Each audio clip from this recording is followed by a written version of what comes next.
Welcome back, everybody. I previously said that I'd be doing my final analysis before E3, but a few more facts have creeped up that I think deserve a little bit of attention.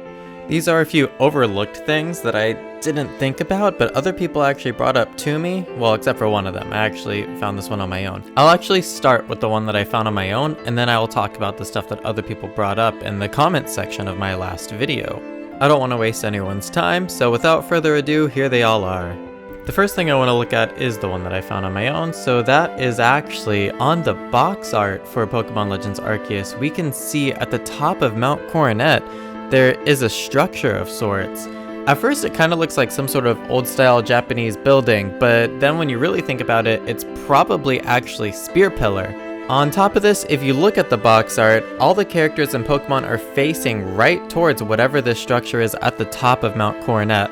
This kind of implies a goal of sorts for the game. I'm thinking that a major goal in the game is gonna be to traverse Mount Coronet and get to the top. Kinda like how in Breath of the Wild, a big goal of yours is to get to Hyrule Castle, which is in the center and looms over most of Hyrule from a lot of vantage points. Before we move on though, I do want to mention that it's really cool that Spear Pillar actually has a roof back in this time, which means we're going to be able to see Spear Pillar as an interior place to traverse for the first time ever. I'm really excited about that, and I imagine it's going to look very, very gorgeous on the Nintendo Switch with these graphics. Alright, moving on now, the next thing I want to talk about is the bell in the town. A lot of people pointed this out, but the first person to do so was Angelo Sammartino, and he said, the design on the bell makes it look like Bronzong with its arms tucked. The color also matches, and Bronzong is a bell, so it's a pretty clear connection.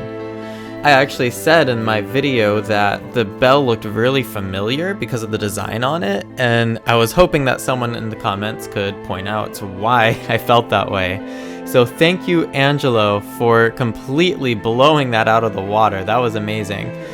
A lot of other people actually mentioned it too, including Kayla's Capsule, who is a great YouTuber by the way, and you should totally subscribe to her as well. I'll leave a link to her YouTube in the description.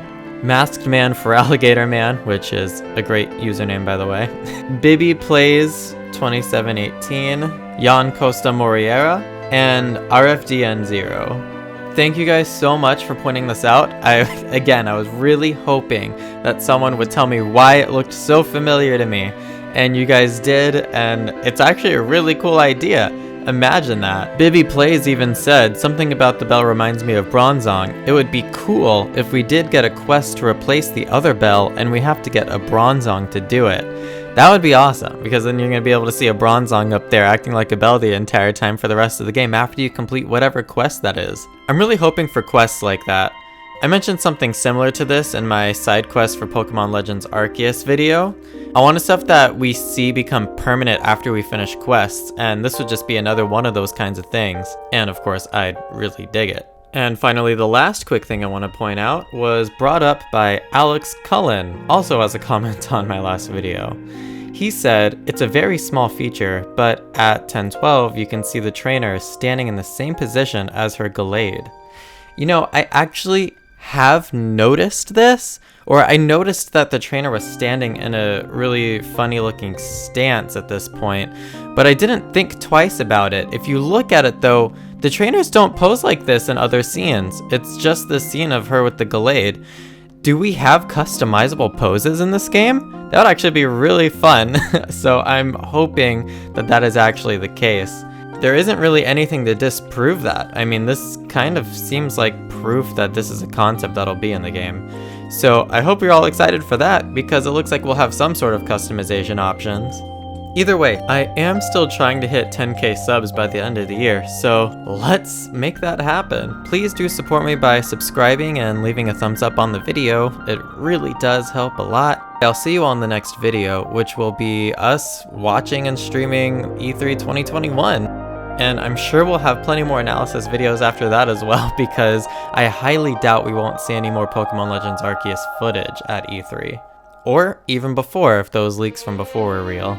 Thank you all so much, and until then, peace out.